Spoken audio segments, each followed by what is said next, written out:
اعوذ باللہ من الشیطان الرجیم، بسم اللہ الرحمن الرحیم۔ معزز خواتین و حضرات، آج ہم گوشہ کمال کی نشست نمبر 155 میں آپ کے سامنے حاضر ہیں۔ ہمارا آج کا موضوع ہے یہ کیسی سرکار ہے۔ یہ موضوع 2 نشستوں پر چلے گا، اس لیے آج آدھی بات کروں گا میں اور آدھی بات آئندہ ہوگی۔ تو میں سب سے پہلے آج ایک دنیا دار مولوی کا قصہ سنانا چاہتا ہوں، بعد میں جا کر اگلی نشست میں شاید اس کو میں موجودہ حکمرانوں پر کسی طرح منطبق کروں گا۔ ایک مولوی صاحب بڑے مشہور تھے، بڑے لفاظ اور بہت شعلہ بیان، مقرر، چرب زبان۔ ان کو کسی محلے میں بلایا لوگوں نے کہ صاحب آپ ہمارے یہاں آ کر تقریر کیجیے اور حضور کی سیرت پر ہمیں کچھ آگاہ فرمائیے۔ مولوی صاحب آ گئے، انہوں نے تقریر شروع کی۔ جلسہ جیسے ہی شروع ہوا، ان کی جب باری آئی تقریر کرنے کی تو بڑی دھواں دار تقریر کی۔ انہوں نے حضور صلی اللہ علیہ وسلم کی شان میں جو کچھ کہنا تھا وہ کہا، اور سب سے زیادہ زور اس بات پر دیا کہ نبی کریم صلی اللہ علیہ وسلم نہایت سادہ زندگی گزارتے تھے۔ ان کے لباس میں، کھانے پینے میں، طرز بود و باش میں، ہر چیز میں سادگی ہوتی تھی۔ کہیں ان کے یہاں بناوٹ کا، شان و شوکت کا مظاہرہ نہیں ہوتا تھا۔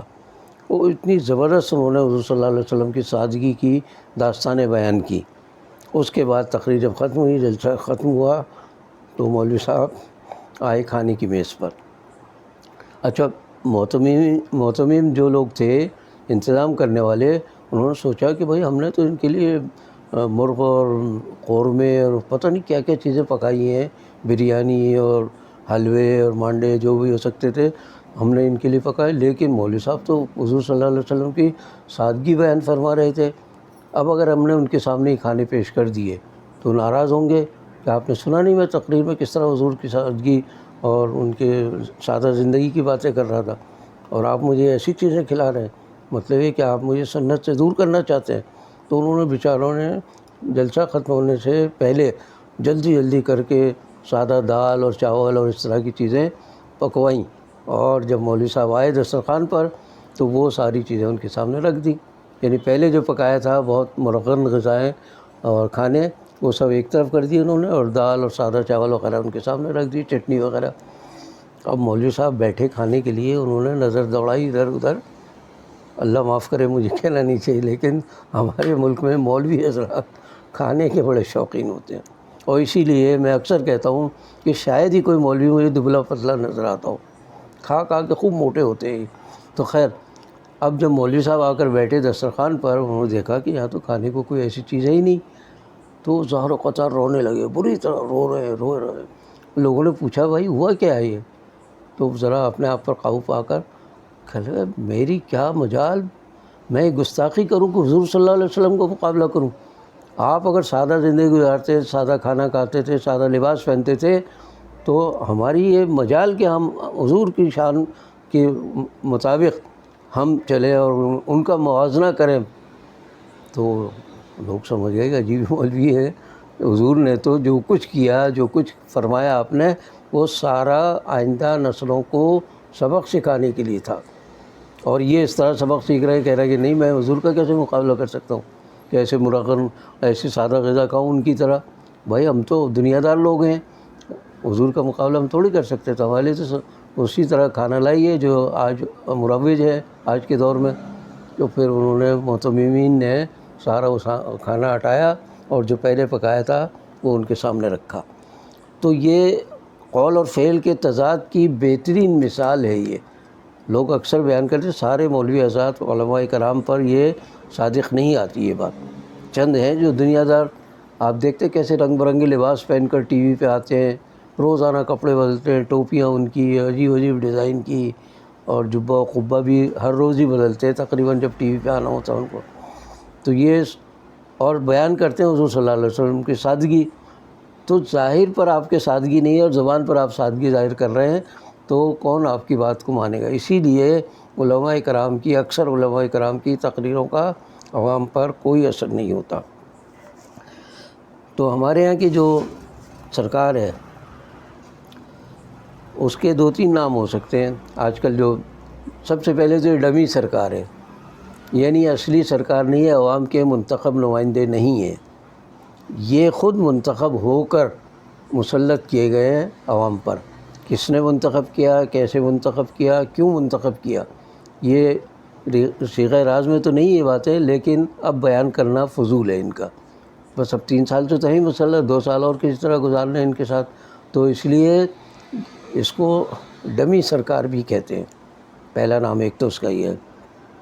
اس کے بعد یہ جو ہیں ہمارے وزیر اعظم صاحب، یہ ہیں عمران خان نیازی، تو اس لیے نیازی سرکار بھی کہتے ہیں ان کو. پھر تیسری بات جو ان کے لیے ہوتی ہے، انہیں کہتے ہیں تبدیلی سرکار. تبدیلی سرکار کے 2 معنی ہیں. ایک معنی یہ تو کہ انہوں نے دعویٰ کیا تھا کہ ہم ملک میں آ کر بہترین تبدیلیاں لائیں گے تاکہ عوام خوشحال ہوں اور ملک ترقی کرے. لیکن تبدیلی سرکار کا عالم یہ ہے کہ اپنے ہر قول سے تبدیل ہو جاتی ہے، یو ٹرن لیتی ہے، بار بار کہے گی کچھ کرے گی کچھ، تو اس لیے اس کو تبدیلی سرکار بھی کہتے ہیں. اچھا، اس نے آنے کے بعد اپنے جو عوام پر ظلم کیے ہیں، سب سے بڑا ظلم جو ہے مہنگائی اور بے روزگاری کا. مہنگائی تو کوئی تصور نہیں کر سکتا کہ پاکستان میں اتنی ہو سکتی ہے کبھی، اور کم ہونے کا نام نہیں لے رہی. ان کا اپنا ادارہ اعداد و شمار ہے، ہر ہفتے جو یا ہر مہینے رپورٹ شائع کرتا ہے، اس میں بتاتا ہے فلاں فلاں نرخوں میں 20-21 نرخوں میں عام طور سے ہر ہفتے اضافہ ہوتا ہے. چند چیزوں میں کمی ہوتی ہے، وہ بھی برائے نام ہوتی ہے. تو اس کا بہت بڑا جو عوام پر اثر ہے وہ ہے مہنگائی کا. اس کے بعد دوسرا اثر ہے بے روزگاری کا. تو بے روزگاری کے معاملے میں بھی اس نے جو تباہی مچائی ہے اس حکومت نے، بس اللہ ہی معاف کرے کہ انہوں نے کہا تھا کہ ہم 50 لاکھ نوکریاں دیں گے. اب لوگ کہہ رہے ہیں کہ اندازاً 30-40 لاکھ افراد تو ان کے دور میں بے روزگار ہو چکے ہیں.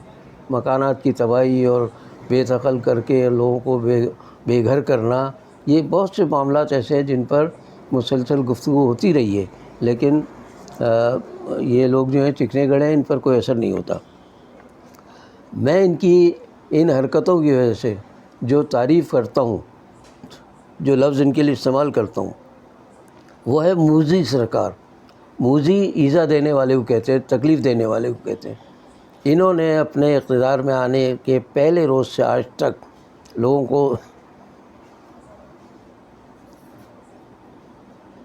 کو ایذا دینے کے سوا، تکالیف میں مبتلا کرنے کے سوا، انہیں مسائل سے دوچار کرنے اور مشکلات اور تکالیف سے دوچار کرنے میں کوئی کسر نہیں چھوڑی ہے، اور آج تک نہیں چھوڑ رہے ہیں. انتہائی حیرت کی بات یہ ہے کہ یہ سب کرنے کے باوجود آج بھی دعویٰ کر رہے ہیں کہ ہم نے ملک کو قرضوں سے نجات دی ہے اور ملک کو اب ترقی اور خوشحالی کی جانب گامزن کی ہے. بھئی ترقی اور خوشحالی کا واحد معیار ہر ملک میں یہ ہوتا ہے کہ وہاں کے عوام کو کتنی سہولتیں حاصل ہوئی. یہاں تو عوام سے یہ کے بعد دیگرے سہولتیں چھینی جا رہی ہیں. لیکن ڈھٹائی کا عالم یہ ہے کہ اوپر سے نیچے تک ایک ہی راگ درباری جو ہوتا تھا پرانے بادشاہوں کے زمانے میں، کہ دربار کے لوگ جمع ہوتے تھے اور واہ واہ واہ واہ سبحان اللہ، آپ کے دور میں تو دودھ اور شہد کی نہریں بہہ رہی ہیں. تو یہ جو راگ درباری ان کا ہے، راگ درباری، وہ یہ ہے کہ ملک میں سیاسی اور معاشی استحکام یہ موجودہ حکومت نے فراہم کیا ہے. یعنی اس سے پہلے نہ سیاسی استحکام تھا نہ معاشی استحکام تھا. اور یہ فرمایا کس نے؟ یہ پارلیمانی امور کے وزیر ہیں، ان کے مشیر بابر اعوان صاحب. بابر اعوان صاحب پیپلز پارٹی کے دور میں بھی کیا کچھ کہتے رہے ہیں، ککھ نہیں پتہ چلے گا، پتہ نہیں کیا کیا الفاظ استعمال کر رہے ہیں. لیکن ان کی خوبی بڑی ہے، جو مجھے حیرت ہوئی، ایک بار میں نے ان کا ٹی وی پر پروگرام دیکھا. تاریخ پر، مسلمانوں کی تاریخ پر اتنی دسترس حاصل ہے بابر اعوان صاحب کو، اور ان کے بیان میں اتنا اثر ہے کہ میں حیران ہوتا تھا کہ بھئی بہت بڑے عالم و فاضل ہیں یہ صاحب، مگر علم و فضل بیکار ہے اگر کردار میں وہ بات نہ ہو. ایسے لوگوں کے ساتھ جو عوام کو تکلیف دے رہے ہیں، آپ شامل ہو کر کہہ رہے ہیں کہ ملک کو انہوں نے سیاسی و معاشی استحکام دیا ہے. آپ ذرا تصور کیجئے کہ جو چیز حقیقت میں ہے نہیں اس کا بیان کر کے کوئی کیسے عالم و فاضل ہو سکتا ہے؟ ان کو عالم فاضل تو کہہ ہی نہیں سکتے، یہ تو اچھے کردار کے لوگ بھی نہیں شمار ہوں گے۔ تو اس سلسلے میں اب میں آپ کو بتا دوں سیاسی استحکام کا حال اظہار کیا ہے، اس وقت صورتحال کیا ہے کہ یہ تحریک انصاف کی جو حکومت قائم ہے تو تحریک انصاف اور اس کے سربراہ ایک کو پکڑتے ہیں دوسرا بھاگتا ہے، تیسرے کو پکڑتے ہیں چوتھا بھاگتا ہے، تو ان کے آنے جانے بھاگنے کا سلسلہ جاری ہے۔